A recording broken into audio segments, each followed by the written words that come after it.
अगर किसी चीज को शिद्दत से चाहते हैं तो सारी कायनात आपको उससे मिलाने की कोशिश में लग जाती है।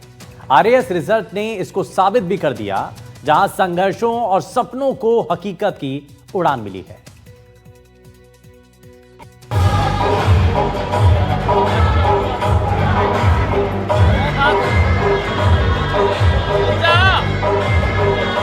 आरएएस भर्ती परीक्षा का आया परिणाम। अजमेर के बच्चों ने रोशन किया नाम। कुल 972 अभ्यर्थियों को मिली सफलता। राजस्थान की सबसे प्रतिष्ठित और कठिन परीक्षा आरएएस का परिणाम घोषित हो गया है।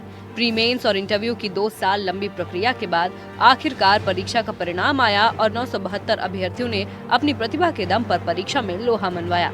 अजमेर के लिए तो परिणाम और भी खास रहा, क्योंकि आरएएस 2023 परीक्षा के तीनों टॉपर अजमेर के पुष्कर इलाके के रहने वाले हैं। फाइनल परीक्षा के टॉप 10 कैंडिडेट्स की बात करें तो वो कुछ इस प्रकार है। कुशल चौधरी अजमेर से, अंकिता पराशर अजमेर से, परमेश्वर चौधरी अजमेर से, रंजन कुमार शर्मा झुंझुनू से, नागौर से विक्रम सिंह खीरिया, जयपुर से राशि कुमावत, अंजनी कुमार नागौर से, प्रदीप सहारण हनुमानगढ़ से, नागौर से कमल चौधरी और बीकानेर से विकास सियाग। आरएएस टॉपर कुशल चौधरी अपनी सफलता को लेकर क्या कुछ कहते हैं, आपको सुनवाते हैं। मैंने जो सेल्फ स्टडी की थी, मेरे पिताजी कृषि का कार्य ही करते हैं। मैंने सेल्फ स्टडी के थ्रू, ये मेरा दूसरा प्रयास था और दूसरे प्रयास में मुझे सफलता मिली है। सर फर्स्ट रैंक आ जाएगी ये तो उम्मीद नहीं थी, लेकिन इस बार फाइनल सिलेक्शन होगा इतना जरूर आत्मविश्वास था मुझे। अब बहुत खुशी महसूस हो रही है, मुझे मुकाम हासिल हुआ है। पहले के अभी वर्तमान में आप क्या कर रहे थे? सर वर्तमान में मैं अभी राजकीय उच्च माध्यमिक विद्यालय तबीजी में लेब असिस्टेंट के पद पे कार्यरत हूँ सर। अच्छा, और आज सब बधाइयाँ देने का ताज़ा लगा हुआ है, किस तरीके से लग रहा है आपको? सर बहुत खुशी महसूस हो रही है अपने परिवारजनों के साथ ये अवसर सेलिब्रेट करके। राजस्थान में जल संसाधन मंत्री सुरेश रावत ने आरएएस मुख्य परीक्षा में 2023 में सफलता हासिल करने वाले सभी अभ्यर्थियों को बधाई दी। उन्होंने विशेष रूप से इस बात पर गर्व जताया कि टॉप तीनों विद्यार्थी पुष्कर विधानसभा क्षेत्र से हैं। सबसे पहले तो मैं बहुत बहुत बधाई देता हूँ, बच्चों को भी देता हूँ, विशेष तौर से उनके पेरेंट्स को, जिन्होंने मेहनत करके बच्चों को पढ़ाया। क्योंकि मेरी विधानसभा से तीनों बच्चे हैं, तो इसलिए आज उनका मैंने पेरेंट्स का सम्मान भी किया।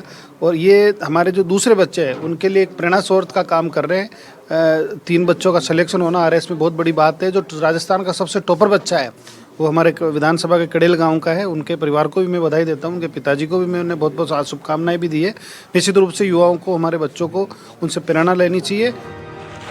इन सब के अलावा आरएएस परीक्षा में कई संघर्षों की कहानियों को भी पंख लगे और उन्होंने सफलता का परचम गाड़ा।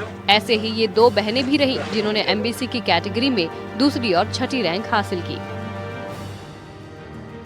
वहीं जयपुर के कांस्टेबल देवेंद्र की बेटी नेहा यादव भी आरएएस अधिकारी बनी। एफएसएल टीम में तैनात कांस्टेबल देवेंद्र की बेटी के अधिकारी बनने पर परिवार में खुशी की लहर दौड़ गई। ये मेरे दादाजी का ड्रीम रहा है। वो आर्मी में कैप्टन थे और वो चाहते थे कि उनकी दोनों पोतियाँ जो हैं वो एडमिनिस्ट्रेटिव सर्विसेज में जाएं, तो ये उनका सपना ज़्यादा है। तो मुझे लगता है कि डेफिनेटली मेरे फादर बहुत सपोर्टिव नेचर के रहे हैं और उन्होंने हमेशा से कहा है कि एक एग्ज़ाम या कोई भी एक चीज़ आपका फ्यूचर डिसाइड नहीं करती है। वो हमेशा से चाहते थे कि जो हम करना चाहते हैं वो हम कर सकते हैं।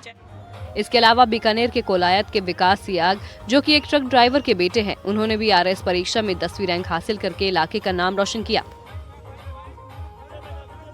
पिताजी मेरे ट्रक ड्राइवर है और ट्रक ड्राइवर थे तो उस हिसाब से संसाधनों की कमी थी। फिर अभाव में ही पढ़े और संघर्षों में जीवन बीता सर। स्टार्टिंग में पढ़ाई की भी फीस वगैरह नहीं होती थी, उसमें भी सर जो यहाँ के हमारे टीचर हैं उन्होंने बहुत सहयोग किया, फीस वगैरह में भी। और फिर सर धीरे धीरे पढ़ते गए और आगे जीवन बीतता गया।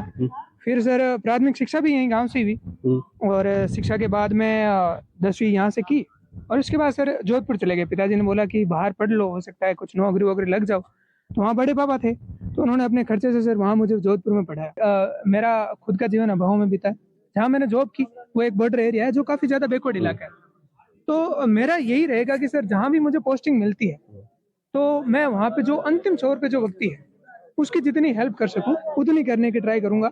जो भी बैकवर्ड है उनकी पहचान करूँ, जो कमजोरियाँ हैं, जो कमियाँ हैं किसी इलाका विशेष में, तो उन पे पूरी तरीके से काम करूँ, वहाँ सुविधाओं का जो भी अभाव है उनको पूरा कर सकूँ। हमारी सर जो किस्मत है वो ऐसी है कि पिताजी मेरा एलडीसी में सिलेक्शन हुआ, पिताजी घर पे नहीं थे। मेरे बड़े भाई जो सेकंड ग्रेड में सिलेक्ट हुए, पिताजी घर पे नहीं थे, और आज मेरा रिजल्ट आया तभी पिताजी घर पे नहीं है। तो ये किस्मत है सर। मैंने उनको कॉल किया, वो काफ़ी ज़्यादा ऐसा गदगद हो गए थे, तो उनको इमोशनल देख के सर काफ़ी अच्छा लगा, और उनका जो भी संघर्ष था वो सर अब परिणाम आया है सर उनका। कुल मिलाकर देखा जाए तो आरएस परीक्षा परिणाम ने एक बार फिर से ये साबित कर दिया कि मंजिल उन्हीं को मिलती है जिनके सपनों में जान होती है। पंखों से कुछ नहीं होता, हौसलों से उड़ान होती है। Bureau report, NDTV Rajasthan. Bulletin में फिलहाल के लिए बस इतना ही। नमस्कार।